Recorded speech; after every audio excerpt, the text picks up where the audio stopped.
Great, thanks so much. All right, well, welcome everybody to our all members meeting here. That's our quarterly meeting, and I'm so glad that so many of you could make it. And I know a lot of folks are unable to join us today due to various circumstances, and I apologize for my gear. It's been, I'm in need of a haircut, and it's been we here in Santa Clara Valley have been in a lockdown for almost 3 weeks now, so we are only able to take care of essential services.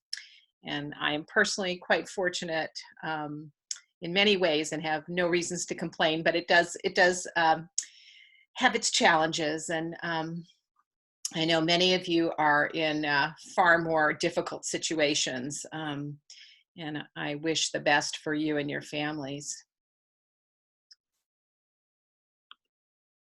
All right. Well, today our agenda, we do have a new member, which I'm very pleased to say. We're going to give him a chance to say hello and tell us a little bit about his work out there in Wisconsin.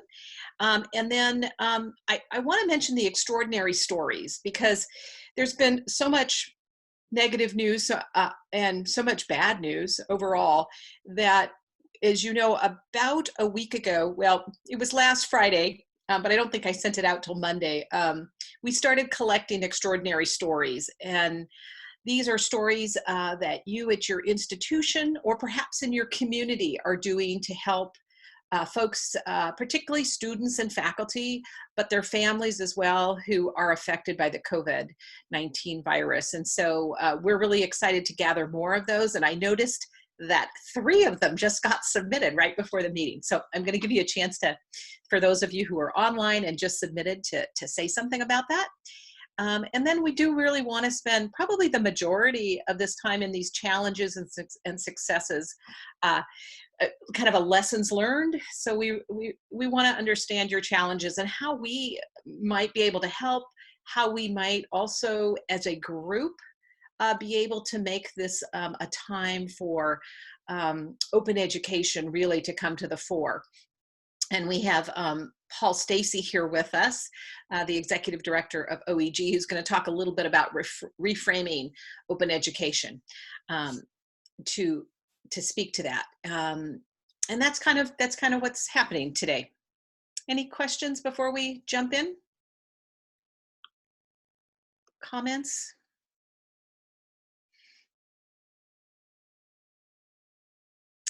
All right.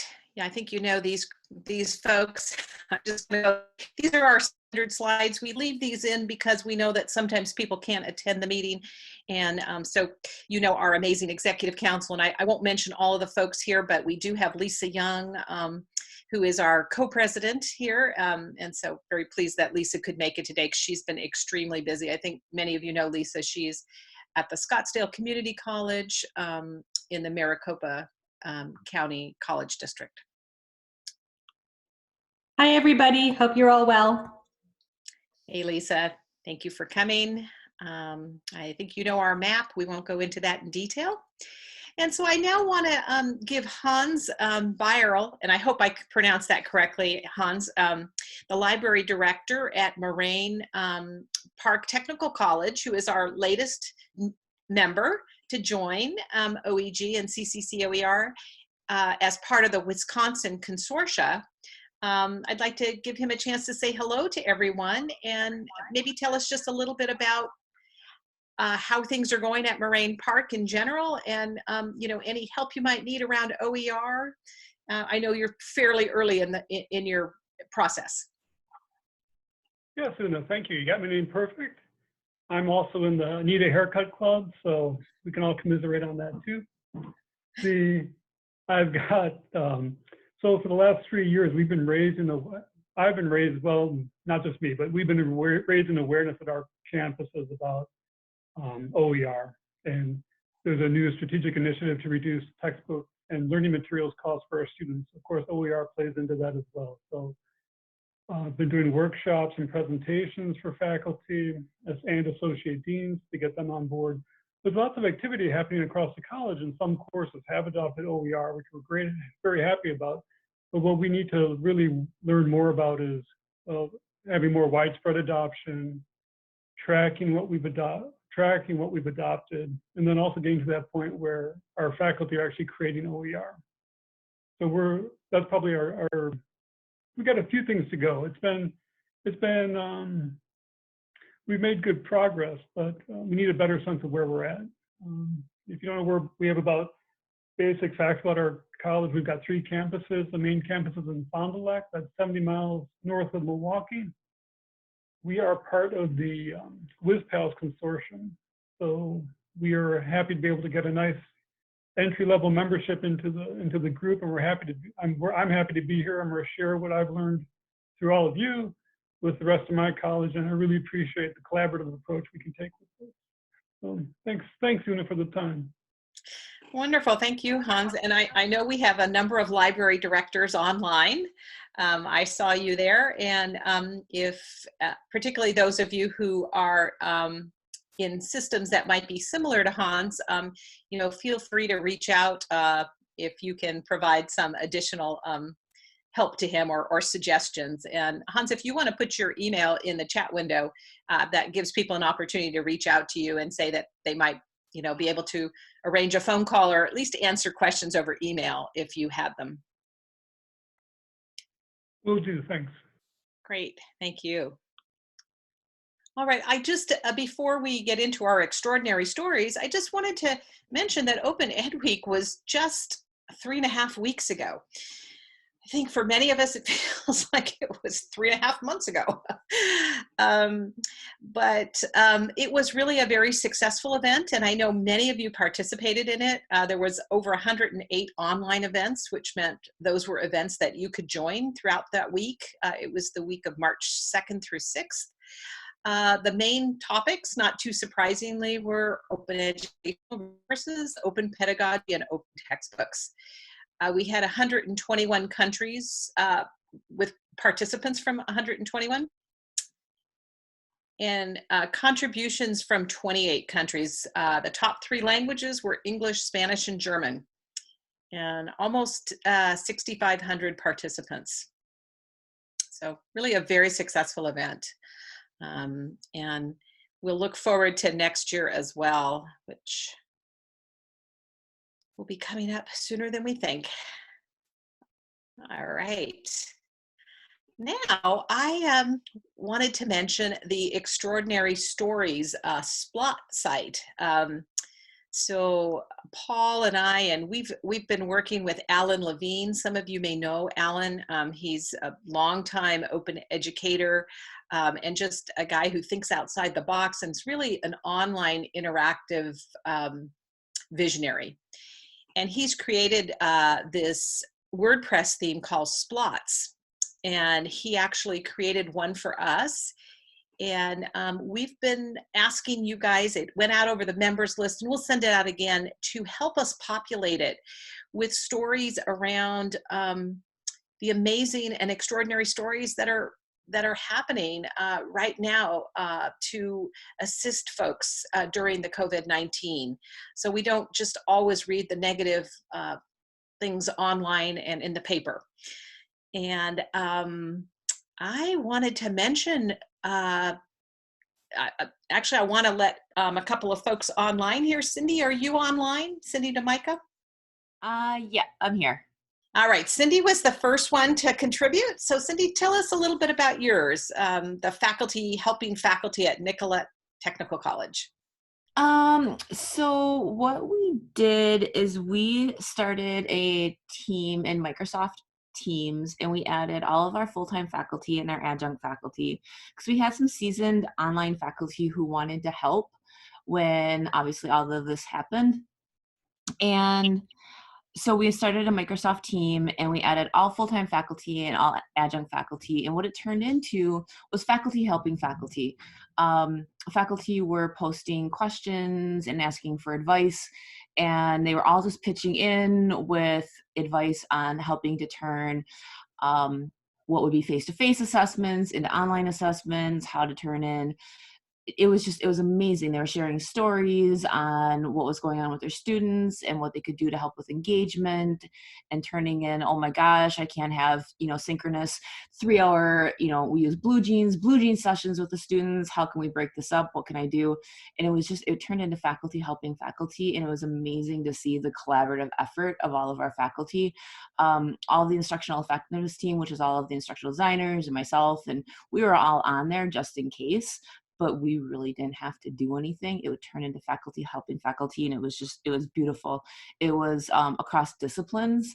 So you had nursing faculty helping culinary faculty, and it's just something you don't normally see. So it was really amazing to see all of our faculty pitching in, helping each other to do those things. I love that, Cindy. And I was going to ask you, because you had mentioned in your post that they were reaching across the disciplines. And with your permission, I will add that nursing faculty were helping culinary faculty and vice versa, because I think that's amazing. And I think it's very useful. Yep, that's fine.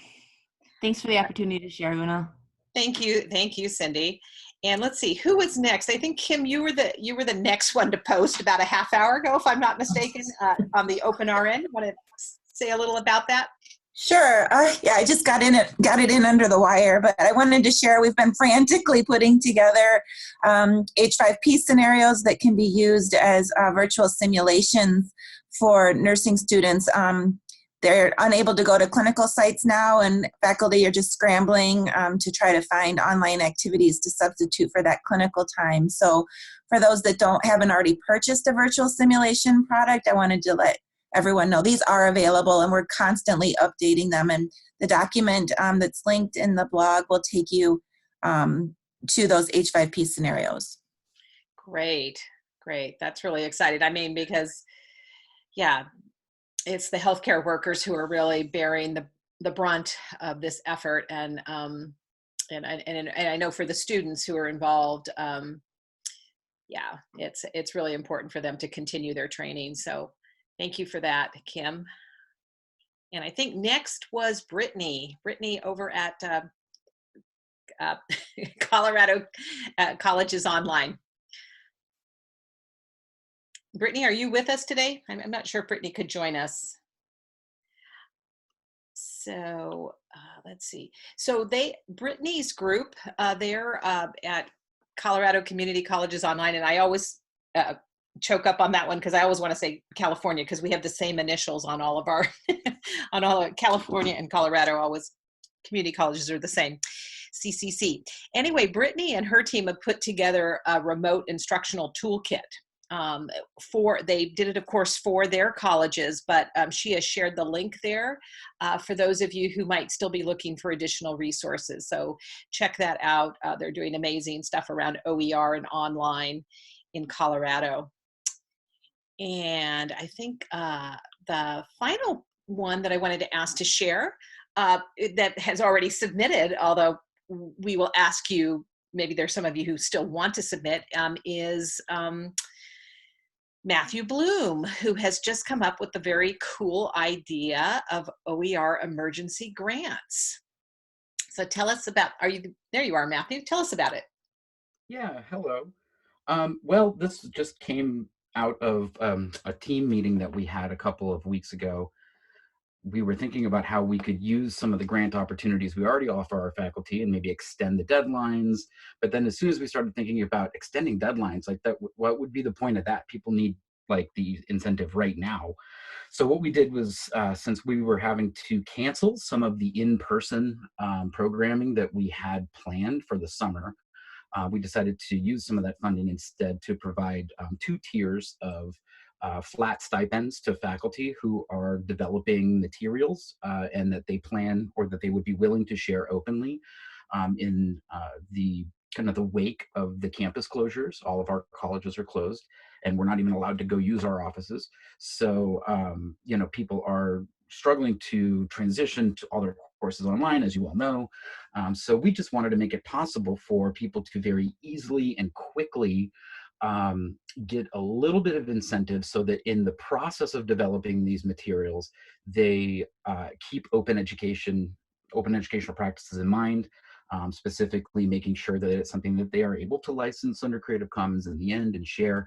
We also want to encourage them to keep in mind that when they develop these materials, that sharing beyond just their own classes is also important. So not to be too personal with some of the materials, I guess. There are a lot of details. If you look at the story, there's links and stuff like that, but it's basically what we've done. And then to support faculty who may be involved in some of these emergency grants. And we have to remember that a lot of these folks may be now just dabbling in OER for the first time, because they're for now, they're right now just making the transition to online teaching, and maybe they're needing to develop some of these digital materials. And we certainly don't want them relying on whatever free stuff the publisher is offering at this moment. That's probably not going to be free later, right? So what we're trying to do also is actually not trying, but we are doing, is rolling out a mentoring program as well. So we have some experienced OER practitioners and makers in our among our faculty in Maricopa. And so we've got a group of them together who have volunteered to serve as mentors. So folks who may be applying for one of these emergency grants or not, just folks who may be interested in having a mentor as they kind of proceed on their, at the beginning of their OER journey themselves, will have that opportunity. So that's basically what we're rolling out right now. And I would love to tell you about all the successes, but I literally just announced it. So I don't know how well it's going to work out. It's such a great idea. Matthew and I think I'm seeing that in the chat window as well. This is such an opportunity time to get OER in front of faculty and students who haven't had that opportunity before. Just as, of course, publishers are doing the same thing right now, making things free temporarily. This is so important, and making it clear to faculty that whatever they adopt now, that will be available to them ongoing, as opposed to the publisher materials, which are free right now, and won't be in the future. We know that that's a short-term business proposition for the publishers. So wonderful. Now I know that we have like 30 folks on here. All of you are, I'm sure, doing amazing things. Who would like to share an extraordinary story that they haven't yet gotten up there, but they're hoping to soon? You can just unmute yourself and say something. Hey everybody! Hey, this is James Galapagos-Clay. Hey Una. Hey. Hey. I will share. Hopefully, it gives a little bit of a spark to other folks. But I did not submit anything because it doesn't seem extraordinary in my context. But it builds on what others have said about faculty helping faculty. When we realized what we needed to do, we put out a call for faculty mentors. I sent a note or an invitation to 15 of our usual suspects who are veteran online instructors, and of course they there's a big overlap with those who use OER. Most of them are are OER superstars as well. And after sending out that invitation to 15, I received responses from 32, in fact. So everyone invited a friend. So it's been really fun to see those kinds of organic mentor relationships happening. In addition, this has sparked, reignited conversation that we've been trying to start about template online courses built around OER. I know our friend Barbara, when she was working on a project in California, she started the idea of, or implemented the idea of building template shells in Canvas around the OpenStax content. And we've been trying to get some traction on that idea at my institution for a number of years. And now with the current situation, a lot of folks are realizing how useful that would be. So there's a lot more interest in that idea here. So hopefully, again, it doesn't seem extraordinary because we're doing this. Many of us are doing this work every day, but perhaps that gives a couple of ideas to folks. Thanks. Thank you, James. And I hope we'll get that up there one way or the other. Can I add something?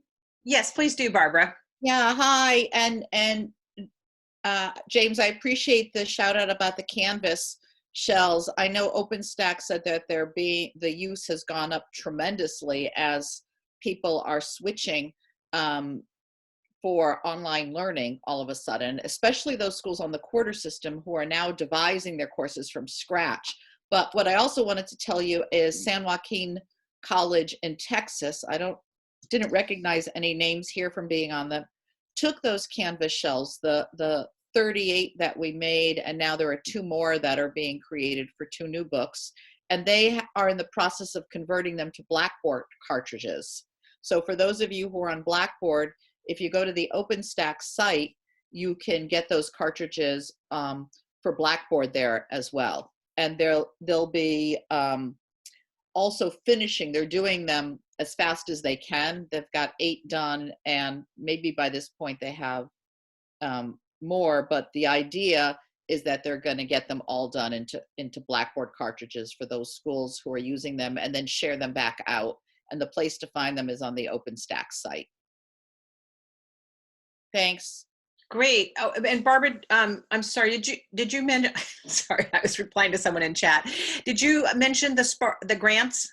Okay, so, right, so I'll put this on the chat, but I also sent it out on the listservs just about a half an hour ago. But on the chat, I put it, and I put the link to it as well. And if you don't see it in the chat, it's 20mm.org, and look for Spark grants. Michelson Foundation, which I'm working is now doing some emergency up to $25,000 grants. These are easier to apply for than the previous round of grants. They're not specifically for OER, but I know that so many of you who are here are also involved in online learning and getting set up for online learning, and they're there to help with getting ramped up for online learning, specifically targeting what you might be doing to help those who don't have internet access or aren't tech savvy and so on. And you can read more of it by going to 20mm.org. And I hope that if you apply, you get it. And I posted it in chat at 12:17 if you're looking for that. And these are going to be shorter applications and a faster turnaround time. Great. Thank you for that, Barbara. And I hope that I got that URL correct. But yeah, but up ahead, I added the slash. I'll just copy and paste it again. Yeah, copy and paste it just in case folks might have come in late. I know Liz, our community manager, is she's doing her best to make sure that this remains a private Zoom meeting, and so folks who might have come in later though might have missed that. Oh, perfect. Thank you. Okay, I put it right up there. Good luck. Okay. Thank you for that. All right. Anyone else want to share an extraordinary story before we get to challenges?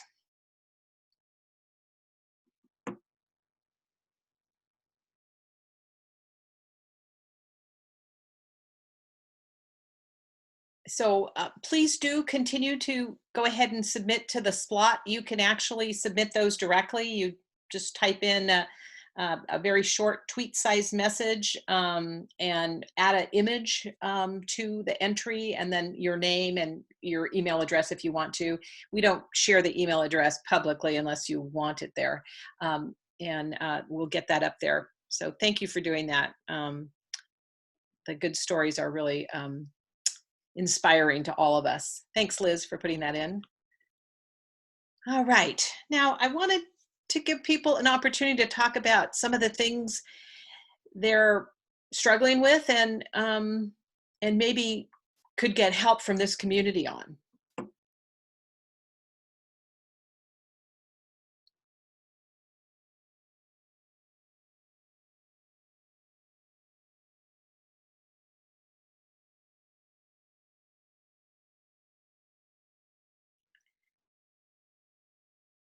I'm trying to use the Amy Hofer rule. What is it, Amy? We wait 10 seconds or 20 seconds? After you ask a question, it's good discipline, and it takes reminders. Hi, Una. It's Mike. I'll jump in, and one of the challenges is that we have had, and I'm sure everyone has had the same challenge, is just I was not aware of how many people at our institution lacked the technical capability to do stuff in a learning management system. I mean, I knew there were some, I just didn't know that there were that many. And all of a sudden, they now all think they can teach online, and they're experts at assessment moving into an online environment. So that's just something that we've had to overcome as we move forward. Thank you for sharing that, Mike. And yeah, so now it's Pedagogy 101, right, for online? Yeah, this is James. I'll certainly echo Mike's comment. We on the positive side, we found a very positive attitude on the part of those colleagues who have had to dive into online, and despite having avoided us all these years. But in terms of challenges, one of the particular challenges that we experience, and I'm sure this is happening all across the United States, is with laboratory science classes or hands-on career education courses. Of course, those are some of the long well-known cases in online education that are difficult to deliver effectively online. And the challenge is not only doing that, moving those online, but in addition, the excitement of the vendors to come in and solve all the problems for us, and the perhaps the lack of, at least in my case, my lack of having brought to others' attention the dangers that educational technology vendors pose to our academic integrity, our students' privacy, and our academic freedom.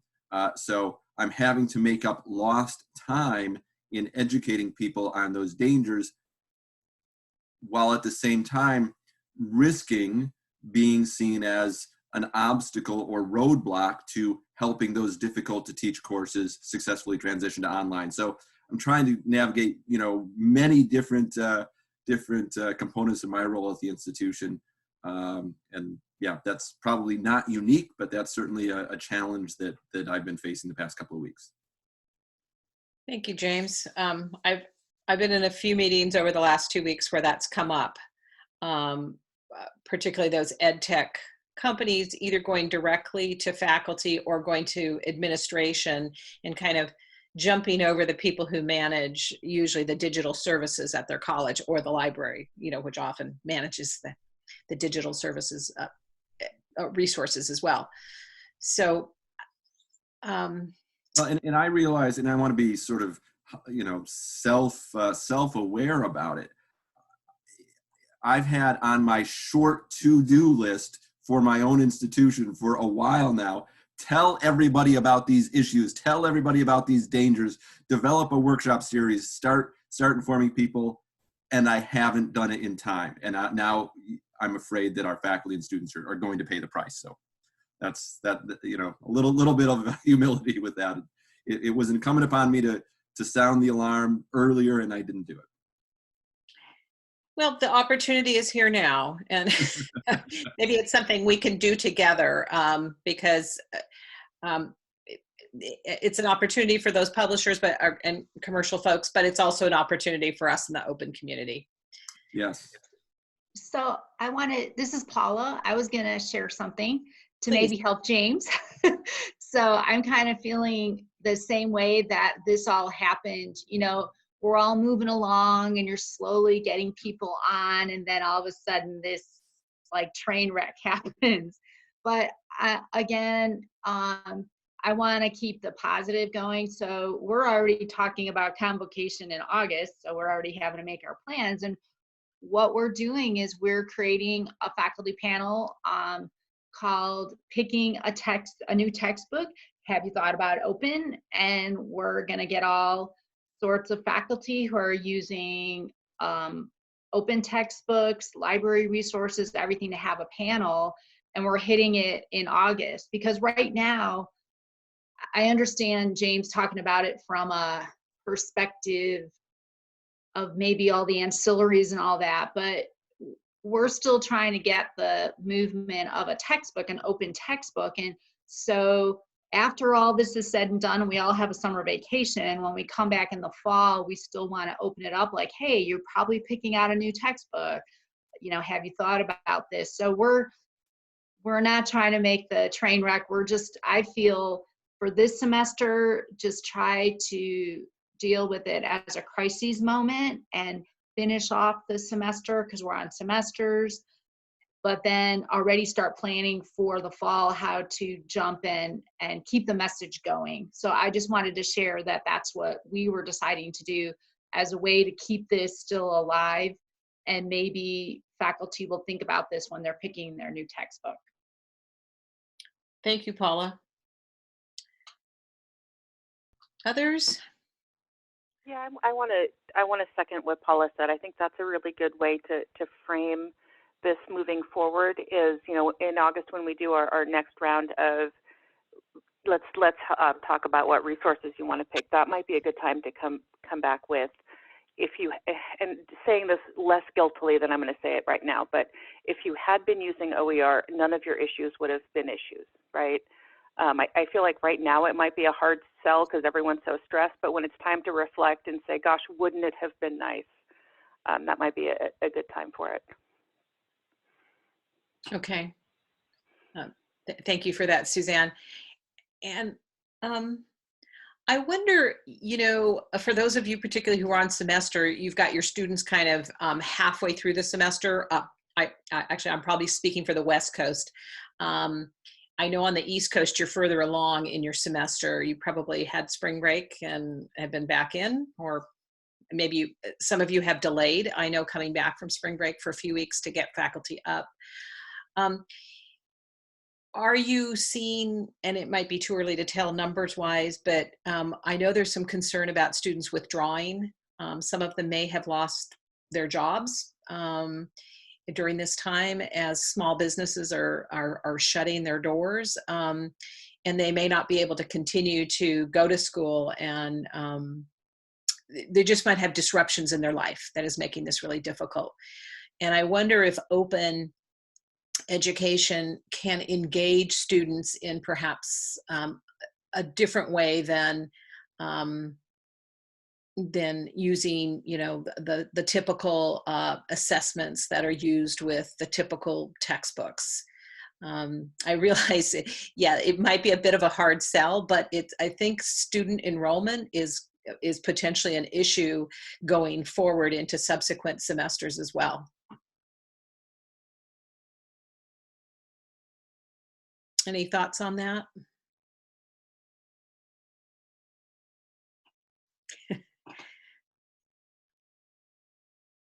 This is Paula, and I've been pondering on this since last week when we were talking.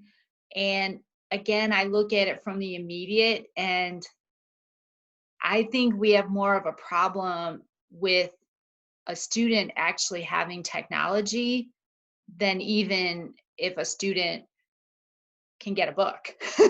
And so I think that's where we, as my institution, we're having a town hall actually with our president this afternoon. So it will be interesting to, you know, hear what some of the concerns are now that we've been closed for 2 weeks now, not on campus. And about a week ago, we found 100 computers to help with some students. But I mean, when you're talking 30,000 students, you know, I don't know how far 100 went. So that's where at the immediate, the OER is not always jumping to the front, because I think there are other things that need to be in place also for students now, and even for our summer, because we just had our decision made that they're going to do through June 30th everything online. So we're still dealing with that.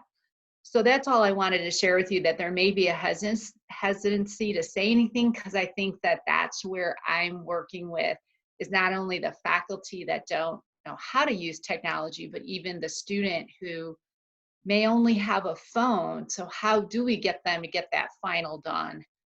on just a phone.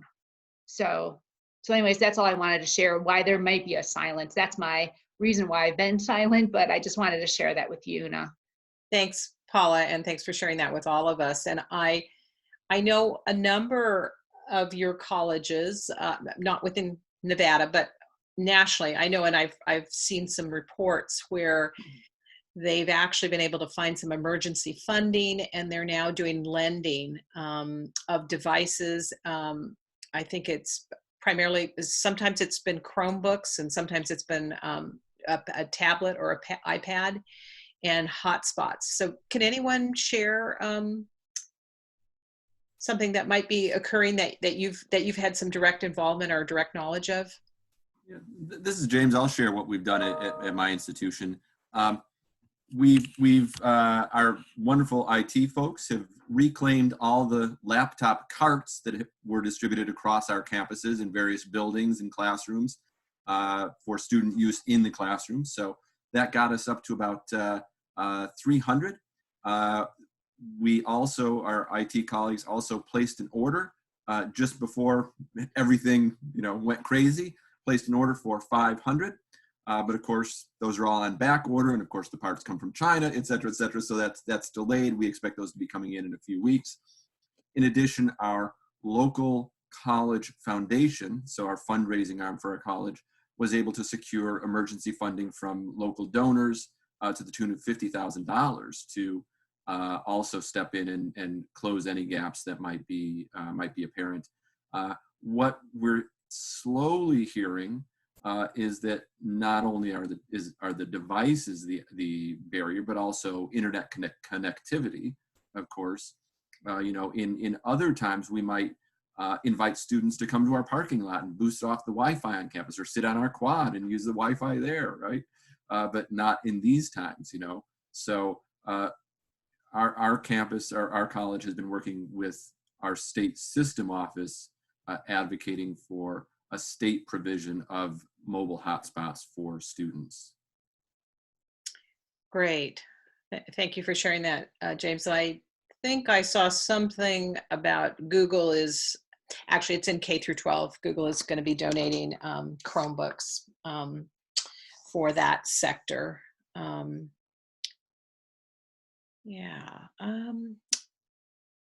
Very interesting. And Sarah, you shared something on, I think, how to integrate unsupported devices into. Would you like to tell us very quickly what it was that you shared in the chat window?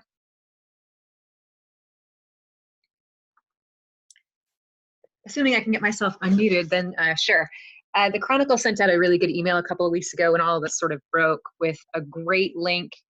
If you looked at the 32-page PDF, it was in the first couple of pages. There was a link to a Google Doc from Stanford that basically talks about their best practices using Canvas and Zoom with their products. I use that to customize for all of our folks the products that we use, which are primarily Google and Blackboard. But then also in the very last page, I added an entire thing about additional resources, things that people had asked questions about, and I was able to list some pros and cons of why you might not want to use this particular technology, or if you are, here's what you need to be aware of from a student and privacy standpoint. And that seems to have been really helpful. Great, thank you for sharing that, Sarah. And Sarah, you're at what college? Angelina College in Texas. Okay, great. Thank you for sharing that. Yeah, so it looks like the reclaimed laptop carts is resonating as well. All right, so any successes people want to share before we move on and hear a little bit about reframing this? Una, could I share one other observation before we move on? Sure. In terms of the challenge with technology. Mm-hmm. We know, at least locally at my institution, we know that 20% of our adjunct faculty are on some sort of public aid, and we know that between 60 and 70% of all of our classes are taught by our adjunct faculty. So we certainly are at my institution, I hope that we all are in higher education, being considerate of the potential technology needs of all of our faculty and staff, but particularly our vulnerable adjunct faculty. Yeah, thank you for sharing that, James, 20% you said of your adjunct faculty are on public aid? Exactly. That's significant. Southern California is expensive, but that's still pretty horrifying. Yes, that's a somewhat horrifying statistic, yes. So any successes that anyone would like to share, even if it's an emerging success?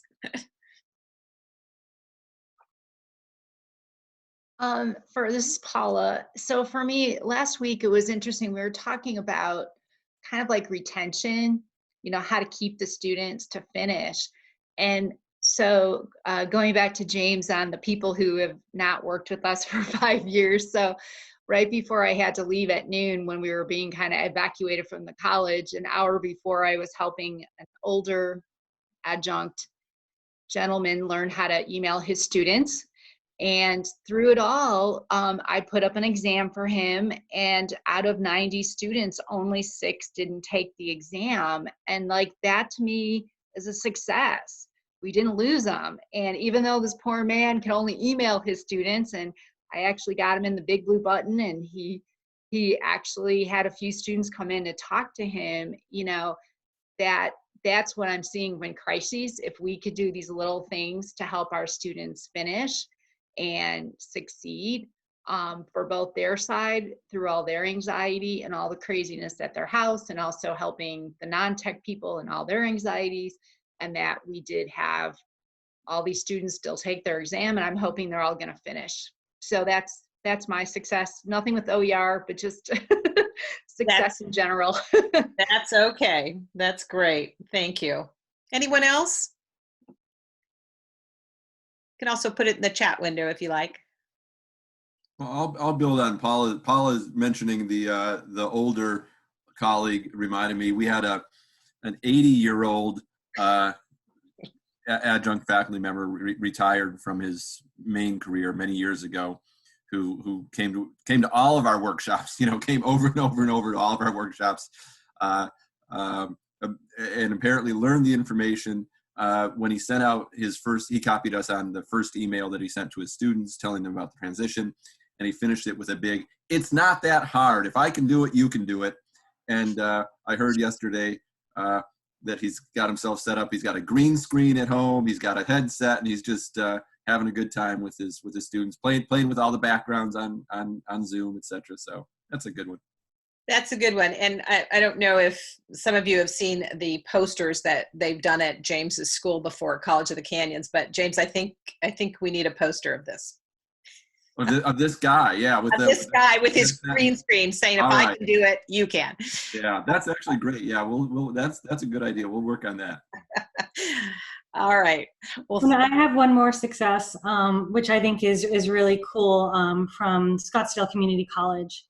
Yes. One of our biggest issues has been that the concern of faculty for academic integrity of our exams and such. And for online classes, we have had ProctorU, which students could select to take them among a myriad of other options, and that was something that they had to pay for. And that's fine if you sign up for that, knowing that there's that cost. But it's not cool if you don't know about that cost and suddenly that's happening. And we also had concerns about some of the other tools we have available for our faculty, like Respondus Lockdown Browser and Respondus Monitor, because that requires certain webcams, which not all of our students have, as well as a software download. So mobile devices, Chromebooks, etc., couldn't use those tools. So it was really an equity issue. And something I'm just so proud of our faculty is that aside from those programs that are accredited, that the accreditation requires proctored exams, our faculty decided that they were not going to be using these tools for equity issues, and that all of our students have access to the same kind of testing. And I thought that was pretty awesome. Yeah, that's great. Really rising to the challenge. Thanks for sharing that, Lisa. All right, wonderful. And thank you all for sharing. And I know those of you who are online here, I know you have other stories to tell, and we look forward to hearing those.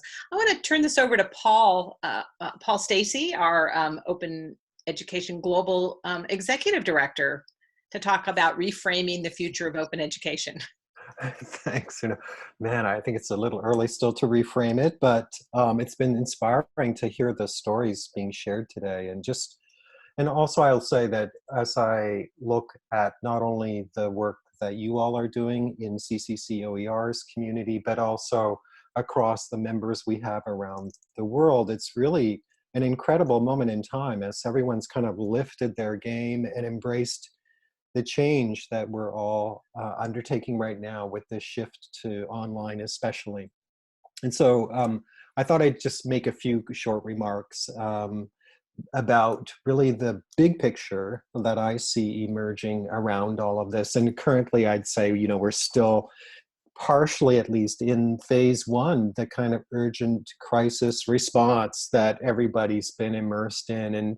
And as I say, I think the stories that are being shared in this webinar, as well as through the Splot site that we've created, I think are inspiring and so admirable. So I first want to say thanks to everybody for the incredible work that's being done at this point in time. And then on a larger level, of course, one of the other things that we've been doing as an organization is reaching out with what we call care and share conversations or drop-in sessions that have to do with emotional and social well-being, which people have been participating in from around the world. So it's quite interesting, of course, to have those kind of sessions and hear about what the experience is like in Turkey or in Italy, where we have some very close friends, and other parts of the world as they all respond to this and try to find a way to move forward. I think it's also very heartening to hear today that as we sort of make our way through that initial phase, we're starting to also look ahead and begin to plan. And I think given the current state of affairs, it feels to me like there'll be an ongoing transition to online that will not just be talking about the immediate semester or term, but also looking forward into the terms that are still yet to come, and needing to make some planned efforts around that, as in many ways online is becoming kind of an essential necessary means for providing education.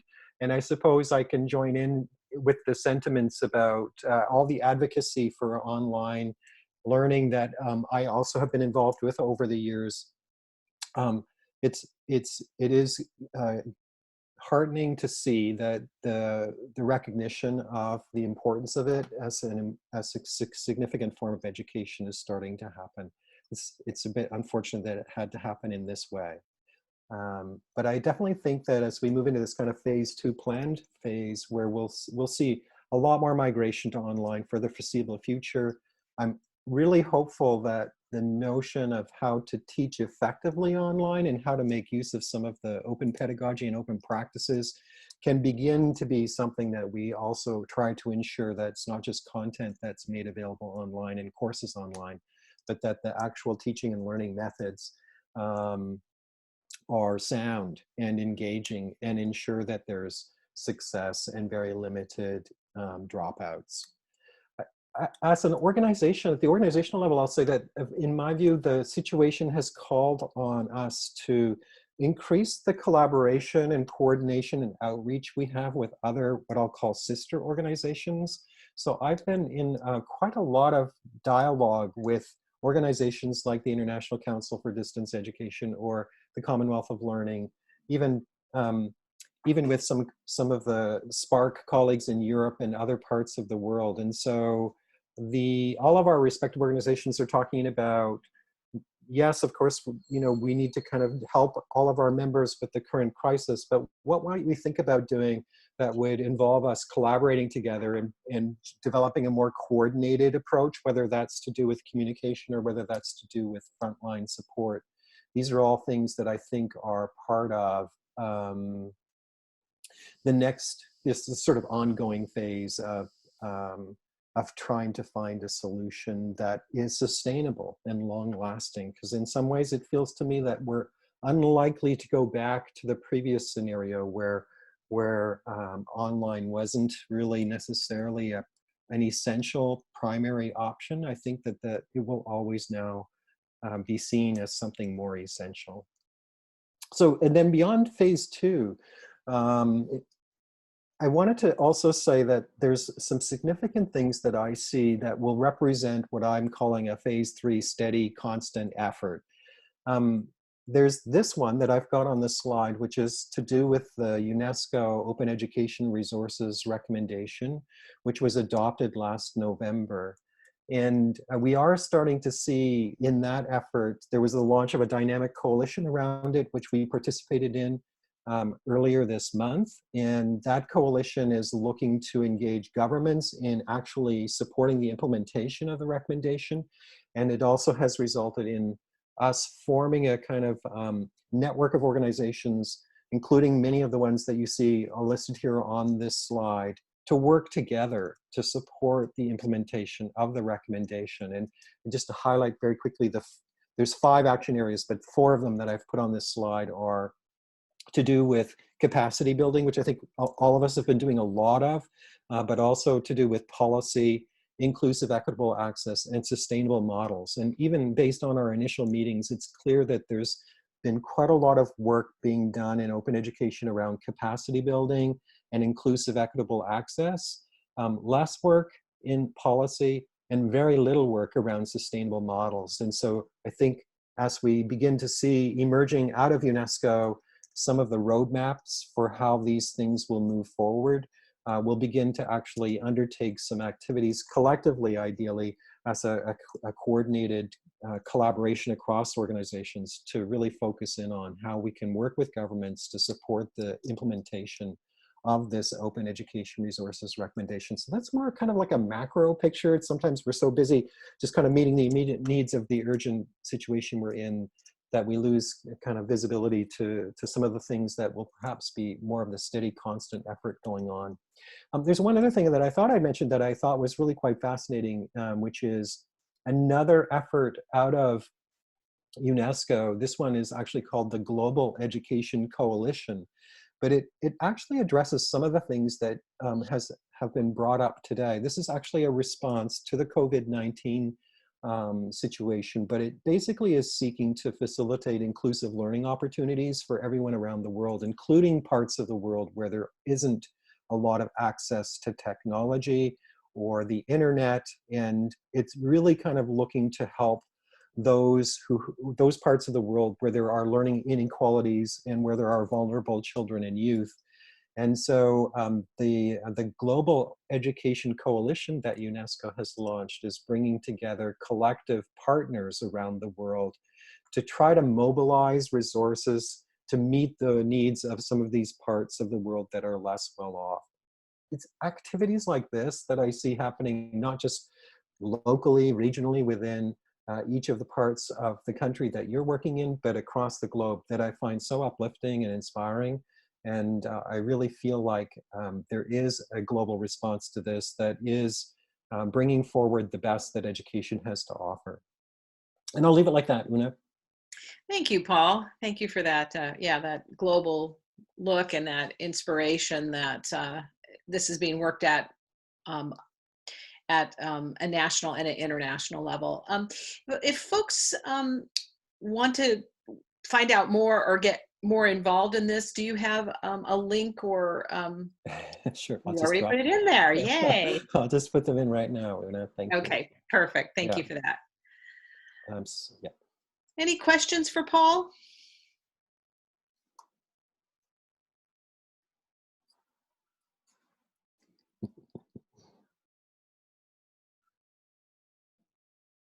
All right, well, thank you. Thank you for that, Paul. And you can attend one of Paul's Share and Cares, or I think everyone has Paul's email. Now you can, sure. Or Paul can put that in the in the chat window if you don't mind, Paul. Sure. Thank you. All right, I just have a couple of quick updates for those of you who might be interested in finding out what's happening with Open Ed 2020. A date has been set for the conference, and there's ongoing planning calls, and the next one is Friday, April 10th. This information went out on our community email list, but if you did not receive that and you would like more information, just shoot Liz or I an email and we'll forward that to you again. I did want to mention that the U.S. Open Textbook Pilot comment period opened just a few days ago. Spark has been doing a wonderful job, of course, keeping us appraised about this. If you want to participate in that, you have 30 days. And Spark will be sending out a set of recommendations, I think, sometime early next week. So stay tuned for that. We will forward that on our list if Nicole doesn't send it directly to our list. So I know many of you are interested in that, and a few of the people on the call are actually recipients of that grant in phase 2. I wanted to also mention that Spark is running an inclusive access interest group, and some of you call it inclusive access, some immediate access. And this is a time where, you know, the conversation we were having earlier about the vendors coming in, not going through the normal channels, but going either directly to an administrator or a faculty and trying to make an impression upon them about the lower cost. And the fact that this could be a threat to the sustainability of OER, which is the long-term answer to keeping costs low and keeping academic freedom. So if you're interested in that, you can either reach out to me or you could probably go directly to Nicole, but if you'd like to find out a little bit more, just let me know. The final thing before Liz shows you just a few ways for you to stay connected with us throughout this period is our annual member survey will be coming out in April this year instead of May. And we're going to be asking you for some input on our mission statement and strategic plan. I think quite a few of you have been involved in that strategic planning process. And there's a number of things that I'm not going to go through right now because we're running a little short on time. But those are the sort of things that we normally ask you in the survey, but we're going to also ask you about mentoring and OER impact. And if you'd be interested in serving on our executive council next year. So stay tuned for that. It'll probably be mid to late April. You'll receive that. I'm not going to do the sneak peek on this, although you can take a look at this later. This is our CCCOER mission. It's gone through quite a few phases, and we think we're just about final now on this one. But you'll see that either in the slides later, or you'll also see this in the survey coming out. And now I want to turn it over to Liz to just let you know about a few of our spring activities that are coming up. Liz? Thanks, Anna. So just most of you are probably aware we're in the middle of our spring webinar series. So coming up April 8th, next Wednesday, we're going to have our open pedagogy with faculty and students. We have speakers from 3 different colleges, so that should be good. And our next, you can see our next ones. And then our June 10th is our next all members meeting. Okay, and so we're excited that we have continuing the rebranding that the Open Ed Consortium moving to Open Ed Global. So we've updated our website with the new logo. Also, you can't see it in the screenshot, but at the very top of our webpage is now a little banner with links to Open Ed Global, and also links to other Open Ed Global projects like the Latin America Regional Node, Open Ed Awards, and the OE Conference. Also, we want to remind you that there are 4 different ways that you can contribute. We have student stories. It started out California student stories, but we're expanding it to all our members. We have our ongoing equity, diversity, and inclusion blog series. So if you have something you want to contribute, let us know. We have up at the top here, it's a little hard to see, there's a button for case studies for OER adoption or OER degree pathways, how you got those, how you created those pathways. And we also have blog posts. So if there's something that you want to share with the open community, let us know, and just reach out to Una or I, and let us know if you want to contribute. I think that's it. There's our email addresses. And is there anything else, Una? No, I just want to say thank you. And if anyone wants to share anything now, we will probably stop our recorder, but we'll be on here for a few more minutes. And thank you so much all for coming. We hope that you and your families and your colleagues stay healthy and safe. We look forward to talking to you soon, either next week or yes, in the near future. And we hope things are looking up at that time.